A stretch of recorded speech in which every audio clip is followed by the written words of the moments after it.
Participant lines will be in the listen-only mode, and there will be an opportunity for you to ask questions after the presentation concludes. Should you need assistance during the conference call, please signal an operator by pressing star then zero on your touchtone phone. Please note that this conference is being recorded.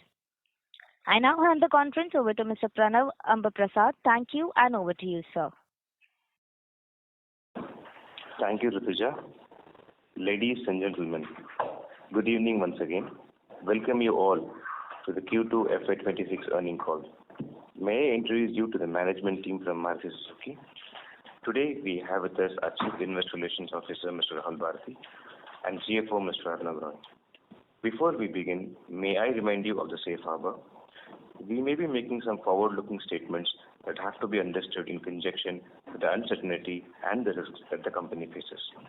I also like to inform you that the call is being recorded and the audio recording and the transcript will be available at our website.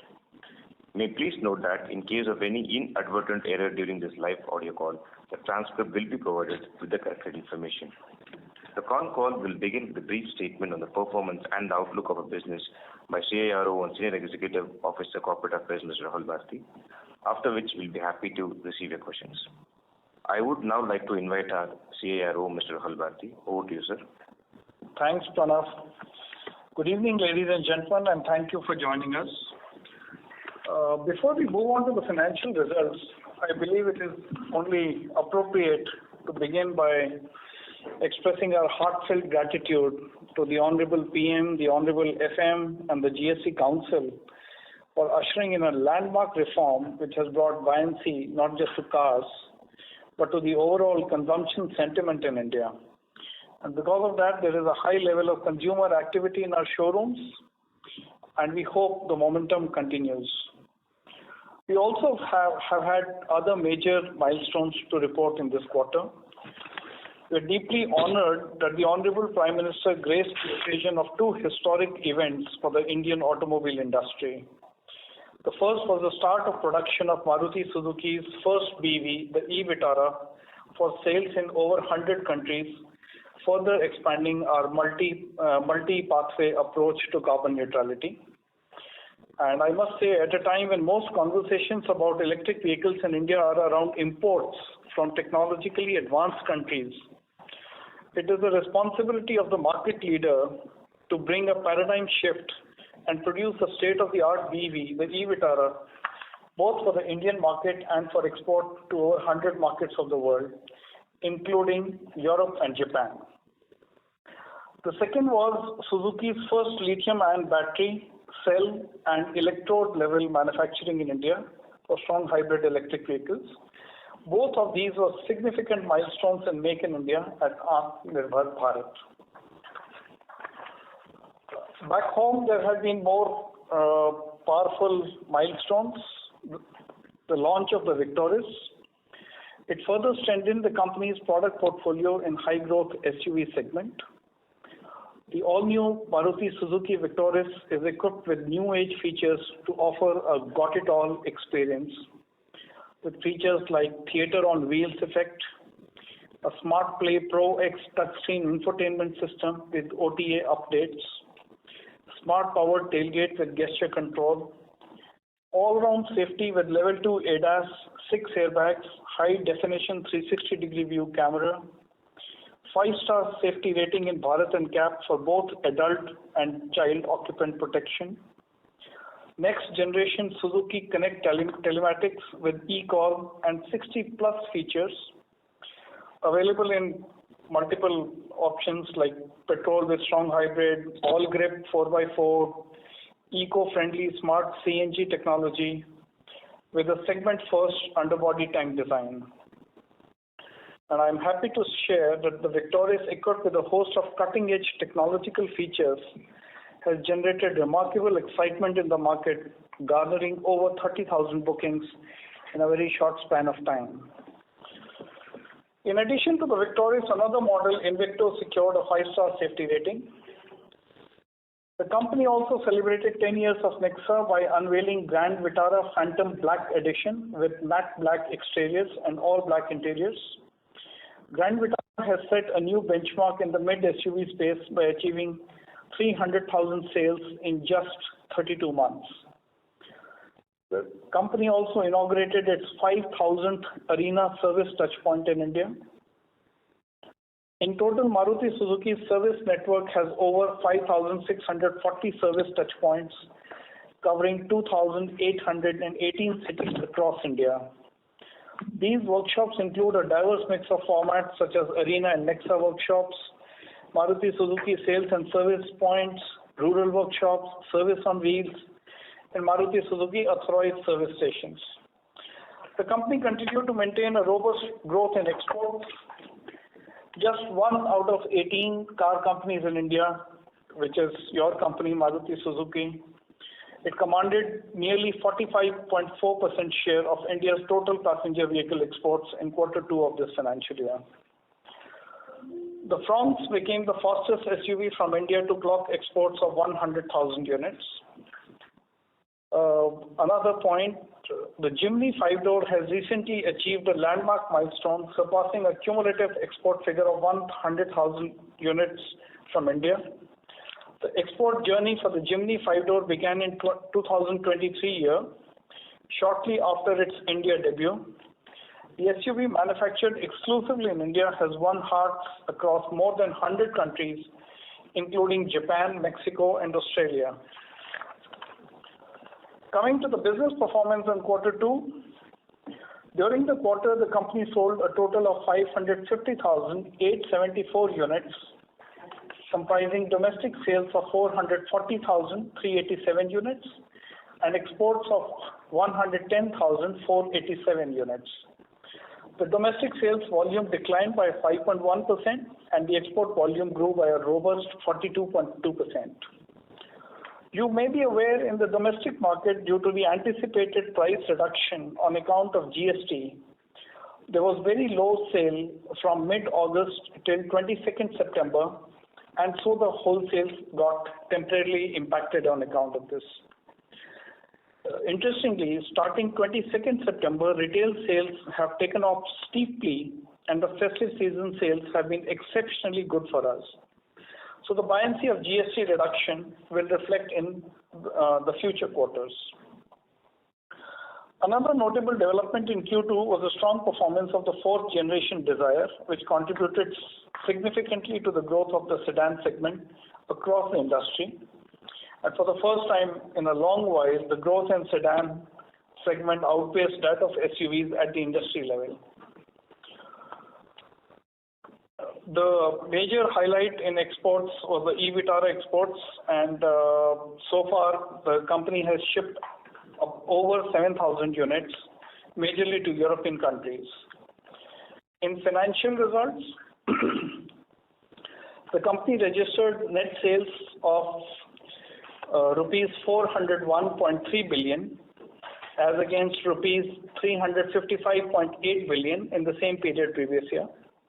The net profit for the quarter was rupees 32.9 billion compared to rupees 30.6 billion in Q2 of the financial year. Since investors look for a sequential comparison, I'll share. On a sequential basis, while the overall sales volume grew by 4.4%, the net sales grew by 9.6% owing to a favorable mix. Sequentially, the operating profit margin EBIT has increased to 8.5% of net sales compared to 8.3% in Q1 of financial year 26. The favorable factors were leverage of about 110 basis points, lower operating expenses of about 50 basis points. These favorable factors were partially offset by higher sales promotion expenses by about 75 basis points, a limited time price correction in some models which affected margin by about 20 basis points, advertisement expenses largely on account of the new model Victoris, higher by about 15 basis points. Forex and commodities put together were adverse by 30 basis points. And the commodities were adversely largely on account of PGM, and Forex was adverse largely on account of the Japanese yen.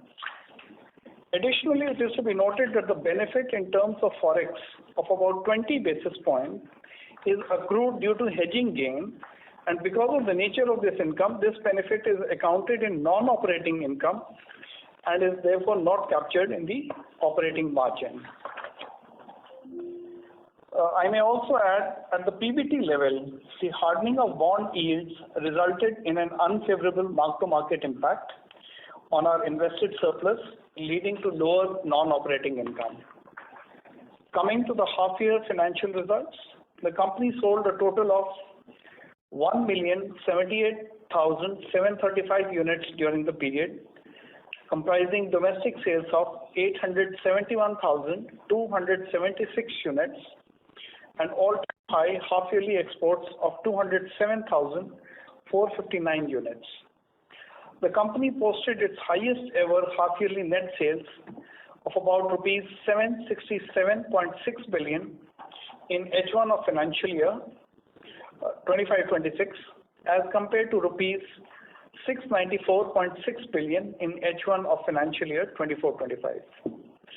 Net profit in H1 of financial year 25-26 was at about rupees 70 billion as against rupees 67.2 billion in H1 of the previous financial year.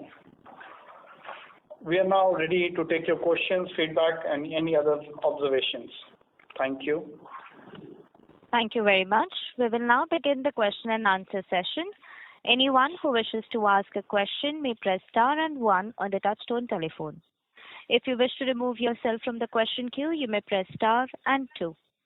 Participants are requested to use handsets while asking a question. Ladies and gentlemen, we will wait for a moment while the question queue assembles. The first question is from the line of Raghunandan NL from Nuvama Research. Please go ahead. Thank you, sir, for the opportunity and festive greetings. Two questions. Firstly, how was the festive season in terms of growth? And second, what is the strategy to take back market share to 50%? Great. So, in the festive season, if we talk about retail sales, and I'm talking about the period from 22nd September, which was the first day of Navratri, also the first day of GST increase, till date, we've got about 500,000 bookings, and in the same period, the previous year, we were at about 350,000 bookings. And if we talk about retail sales, in this period we did about 400,000 retails, and the same period the previous year was 211,000 retails.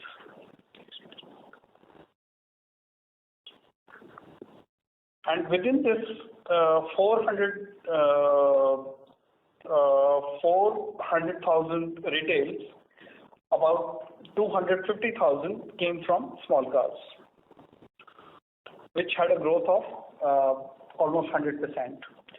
Having said that, we should qualify that there could be an element of deferred sales in this in these numbers. And what I missed your other question? Sir, the strategy to take the market share back to 50%.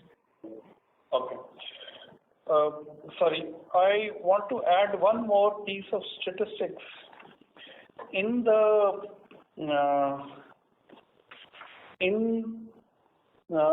month of October, our retail grew by about 20% overall, and our growth this is October retail versus previous October retail, 20% growth overall, in which and the small car segment, which falls under the 18% GST bracket, that grew by 30%. So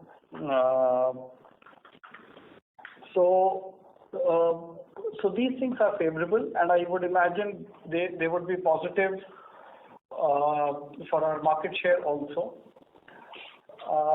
We were in the Japan Mobility Show yesterday, and our global president of Suzuki Motor Corporation, Mr. Suzuki, made a mention of 8 more SUVs to be launched in India by the turn of the decade, by 2030-31. And analysts know it more than anybody else, the mathematical phenomena. It will help our market share. Of course, the usual strengths. For example, the Victoris has just been launched, so those numbers will be incremental. The 8 SUVs do not include Victoris. And the e-Vitara numbers are also yet to come. So the usual strengths of Maruti, the brand, the features, the quality, the proximity of our sales and service network, all of them will also help us.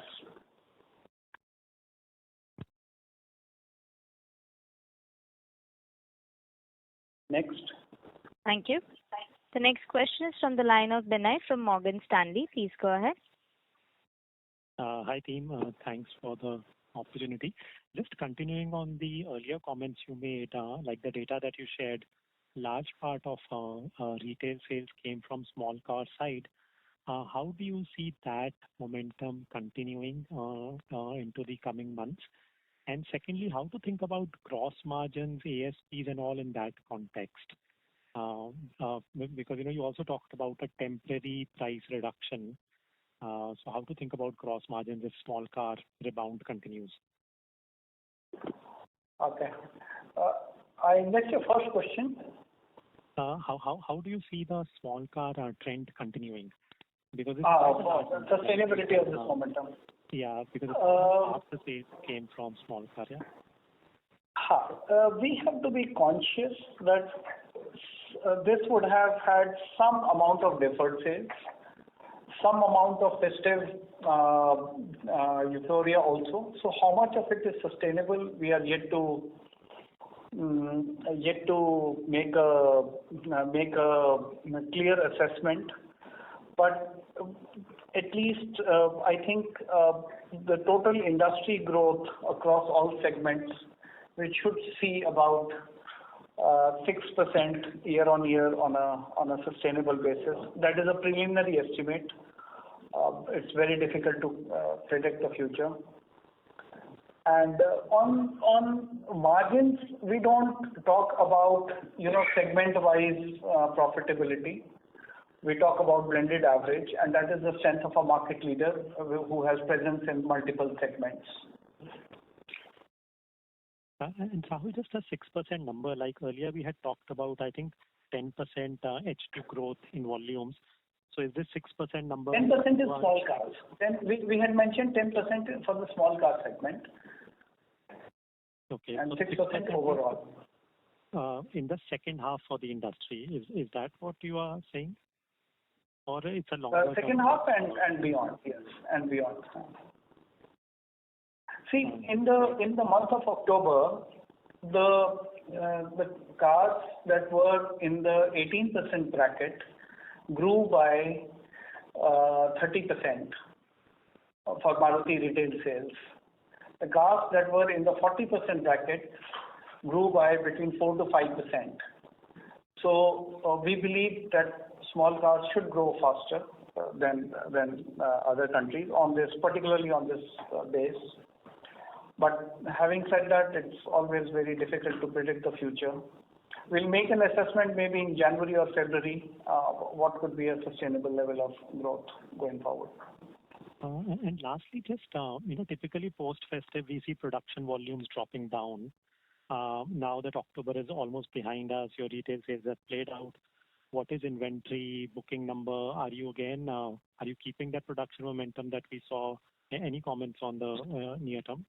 Oh yes, our production colleagues have worked for 3 Sundays now, and probably will need to work at least one more Sunday. So, if inventories would be at a low level in the network. So a number of models are now on a small wait list. So we are stretching to deliver on this demand. Great. Thanks. I'll come back in the queue. Thank you. Thank you. The next question is from the line of Gunjan Prithyani from Bank of America. Please go ahead. Hi, thanks for taking my question. Just a quick clarification. Rahul, did you talk about the pending bookings post the festive and what that number is?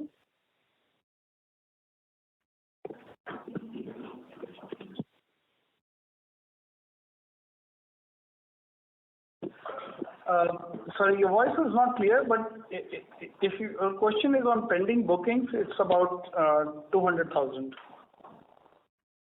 Okay, got it.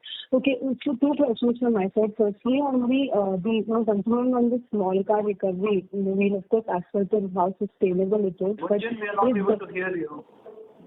Gunjan, your voice is not clear. I'm sorry to interrupt you, Gunjan, but your voice is sounding muffled. Can you please check? Better now? Yes, much please better. go ahead. Okay. Just two questions. Firstly, on the small car recovery that we are seeing right now. Of course, it will take time to ascertain the sustainability. But if this was to come back, how do you think the launch cycle and the product action changes? Because a lot of focus incrementally is on SUVs, right? So if we were to go back on the drawing board and think about smaller car coming back, how soon or what sort of changes we expect? That will be the first question. Just sort of excitement we should see on that portfolio. We haven't really seen much on the non-SUV side. No, we have. I think studying the market, studying the consumer trends, and studying what can we do different on our products is a very, very continuous exercise between our marketing and product planning verticals. It continues all the time, particularly when the cycle of product development almost runs into 4 years. So we are quite conscious of this. We are continuously studying that customer in that segment. And as a market leader, we cannot ignore any segment. So it's on our radar, and we'll keep studying that. Whatever that segment needs, we will provide. Okay. And second question on the margin, just looking for a clarification on what did this depreciation increase come from in this quarter, and is this the sort of number we should work with? And maybe I'm just adding in a bit more on margin where Vinay did ask on the margins.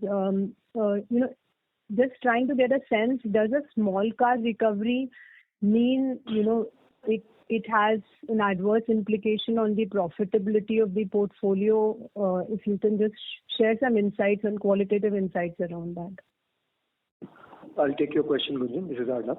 So on the depreciation is primarily coming out of the new plant which is in Kharkhoda.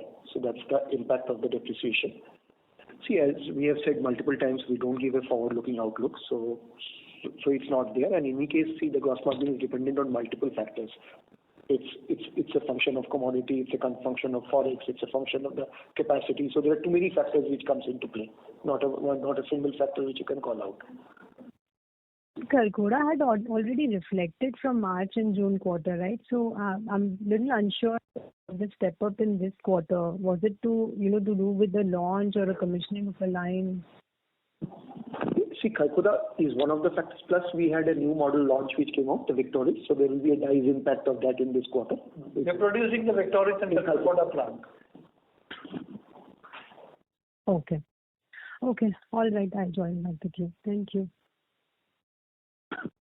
Thank you. The next question is from the line of Kapil Singh from Nomura. Please go ahead. Yeah, hi, good evening, sir. So I just wanted to understand, we have seen a very strong improvement in ASPs. Is that, what are the reasons for that? If you could help us understand that. Any more color on the mix would be helpful. I think the mix has been overall, I mean, we are holding on to the mix, and as you can see, post 22nd, there was a good sales. So overall, if we have to talk about the ASP in Q2 FY25, we were at about 566,000 in that range. This quarter, we are in the range of 587,000.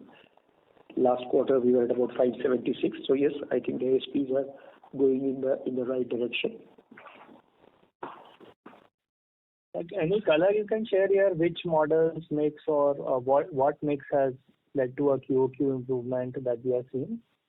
It's a combination of multiple things because there are multiple markets, multiple things which comes in. Overall, as we have said in the walk, the overall, I think there has been a good export, as you can see here. So export has been good. I mean, post 22nd, I think generally there has been a good offtake, which has helped us. Specifically calling out a model may not be the right reason here because things play into the picture. The CNG contribution has been good, so combination of things have contributed to that. Okay.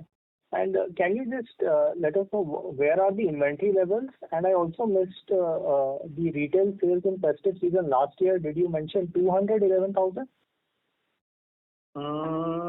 Yes, that's right. Last year 211,000. This year 400,000. This is for the period 22nd September till 31st October. Projected. And what are the inventory levels currently? Yeah. So as on September end, we were at about 38 days of inventory. And as Rahul said, the October outlook, it will be much lower in October end. Okay, sure. And sir, just one question I had on the pricing power now, how to think about that and the discounts. Can we see a scenario as you're saying inventories come down? Can the discounts fall sharply as we go ahead? Because you have always mentioned that discounts are a function of the inventory. And is there a need to increase prices given the cost pressures that you are seeing? What is the outlook on costs? If you could share that. It's not easy to say this. It depends on many factors. So we'll of course watch the market, and we want that the market momentum should continue. Okay, sir. Thank you. I'll come back in the queue. Thank you. The next question is from the line of Amit Hiranandani from Phillip Capital. Please go ahead. Yeah, thanks for the opportunity and congrats team for the decent set of numbers. Sir, my question pertains to the ex-showroom prices which Maruti has reduced for some models.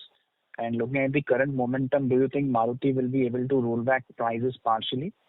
And related to this, if you can help us with the average discounts also for the Q2, please.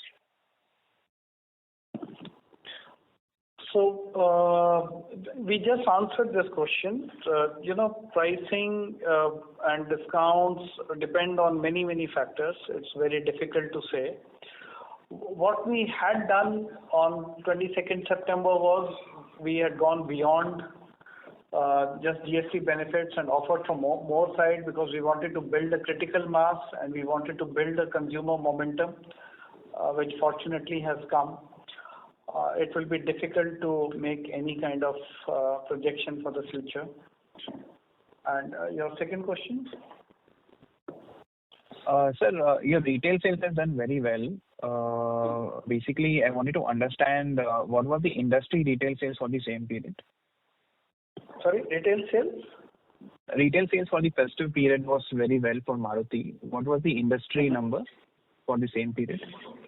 Industry we would not have. Maybe by tomorrow evening we might get. Sure. So lastly, any upward revision in the exports growth target of 20% for this fiscal? So we should be exceeding our guidance of 400,000 units this year. Sure. In the first half, we've done more than 200,000, so that gives us some confidence. Good, sir. All the best. Thank you so much, sir. Thank you. Thank you. The next question is from the line of Amin Pirani from JP Morgan. Please go ahead. Yes. Hi. Thanks for the opportunity. Most of my results-related questions have already been asked. So I just had a medium-term question. This 50% market share, which keeps coming back in commentary, I wanted to understand as to, how important is it to get to 50%? Because while it has come down to 41, it is on a much larger industry base. And even if you can maintain 40%, in an industry which will become 6.5 million units, it's still a very commendable achievement. So how important is getting the 50%, and is there a trade-off that you are willing to take while capturing that 50% in terms of either profitability or segmental share? If you can shed some light. What is good for India is good for Maruti, and what is good for Maruti is good for India. We believe it as a market leader, we should serve the customer and we should give mobility to more number of people. So 50%, we should get it. It is important for us. On a lighter note, I thought our investors would be more ambitious than we would be. So probably your remark stems from some kind of a fear of a trade-off. We don't think that is true. All you have to do is, there's a global philosophy of Suzuki Motor Corporation, by your side. So if you really think about your customer, you observe and you strive to provide it, 50% is clearly achievable. Having said that, this question came to our global president in a press conference, I think day before yesterday also. And he did mention that getting to 50% would be probably more difficult than it has ever been in the past. Having said that, we have levers available. We have 8 SUV launches, and SUV incremental models can really get us incremental market share. The small cars, which we have been talking about for so many years, have now shown healthy signs of recovery. And all our other strengths of the company, like the brand, like our service network, like our multiple channels, the Nexa and the Arena, our EV launch, our multiple pathway approach to carbon neutrality, all this should give us the strength to get that without a trade-off. Great. Thanks for the elaborate answer. If I can just, as a follow-up, these 8 SUVs, I know it's still early in the year. Last year you had talked about, 2 new SUV launches, and, the Victoris got launched and the e-Vitara has already been launched. Can we get some early guidance into next year? Will we have 2 new SUVs? And what are the white spaces? Because Maruti, with your large market share, you're already present in so many sub-segments. So what are the white spaces for these SUVs to come in, if you can help us? Thanks for that question, but I think you'll have to retain your curiosity for some more time. Okay. Thank you. I'll come back in the queue. Thank you. Thank you. The next question is from the line of Kumar Rakesh from BNP Paribas. Please go ahead. Hey, hi, thanks. Good evening. My first question, Rahul, was around the same question which Amin was also asking. So you have set a target, which you have spoken multiple times about 50% in terms of market share, but you haven't spoken ever anything about the range in which you want to operate from profitability perspective. Many of your peers in India do talk about the sort of profitability that they would be operating at.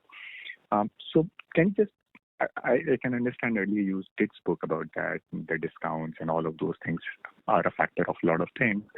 But just on the framework, how you decide in terms of what kind of discounting you would do, the price correction that you will take, what kind of market share that you will chase. Are there any guardrails similar in terms of the profitability margin as well? I completely appreciate that Maruti would want to have higher number of volume and would want to do to quote you, what's good for India is good for Maruti. But the profitability is also critical to keep on investing in future technologies, future product development, and the capacities as well. And hence, the question from that angle as well, that is there any guardrail, is there any broader picture that you have in mind from the profitability perspective, while you will be incentivizing many of the segments to drive your growth? The answer is yes. I do not know if you're aware, Suzuki Motor Corporation on its website has set out an aspiration, and of course, aspirations, it's not easy to meet them, so they always come with a rider.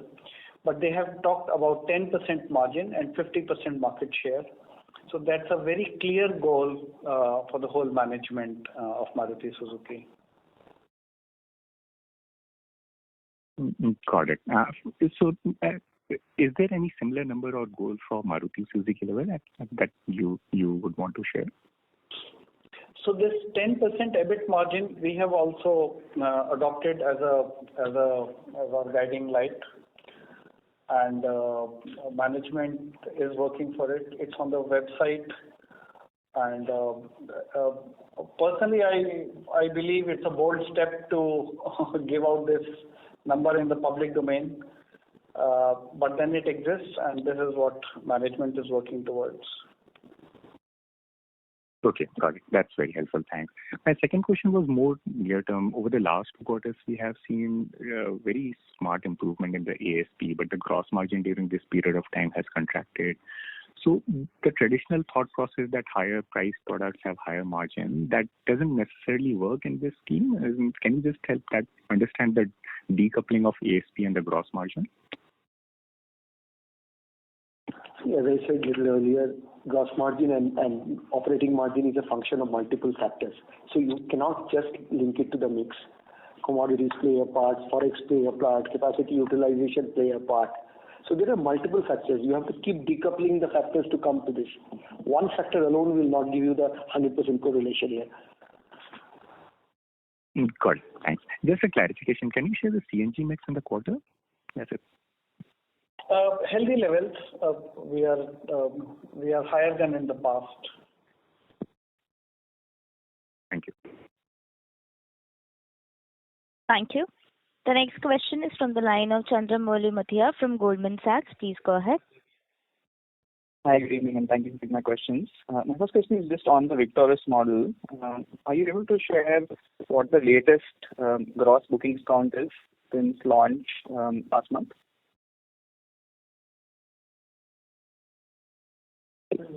I thought you mentioned 30,000 bookings.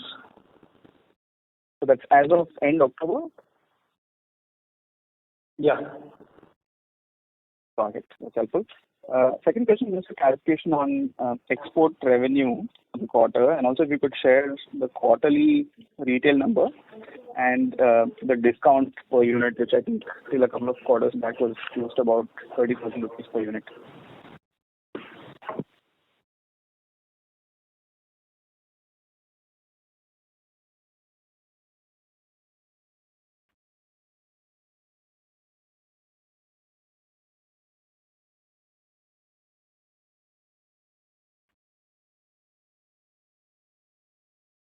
Hello.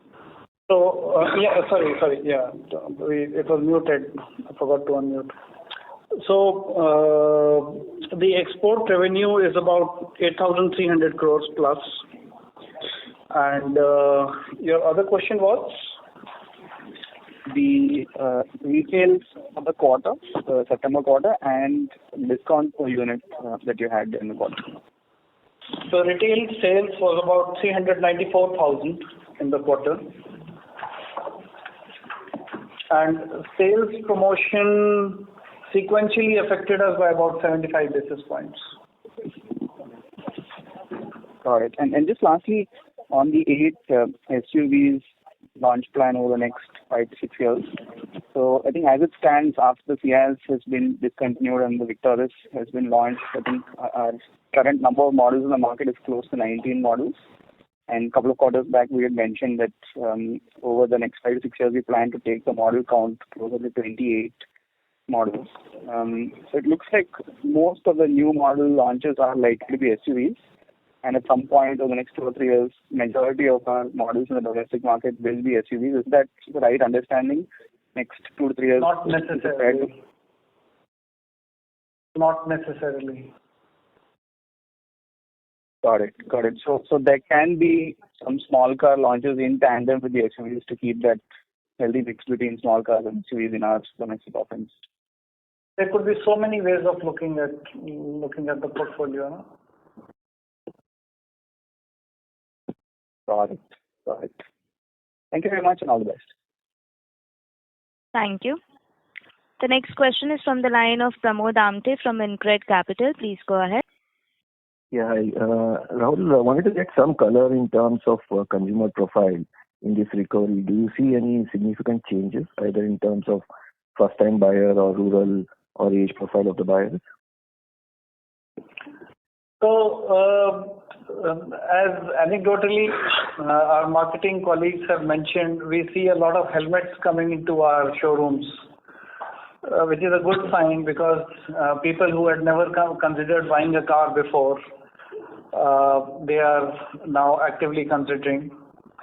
And the other aspect is that the top 100, I think, grew by 50%, but the non-top 100 cities, beyond top 100, they grew by 65% in terms of bookings.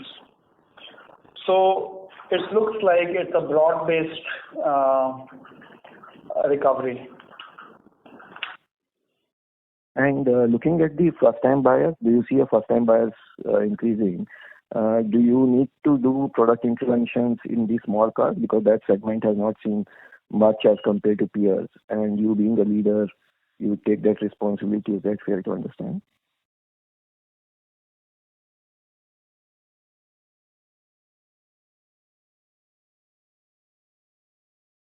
So there is some increase in the first-time buyers.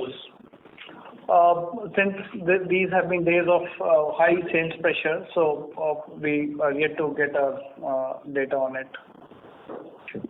And the related to GSTs also is, do you see a decent reduction in the service charges because the parts have come down and that shifting organized, unorganized and the parts sales business? How do you see this? Is there any significant change? I'm sorry, I didn't get it.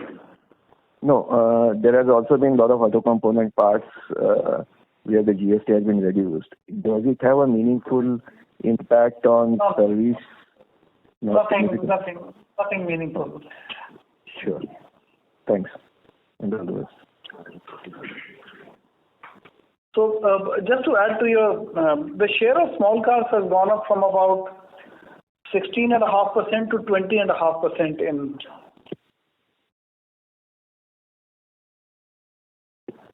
the smallest 4 vehicles that we have in our portfolio. Okay. For the festival retail, which you did? Before and after 22nd September. Sure. Thanks and all the best. Thank you. Ladies and gentlemen, this was the last question for today.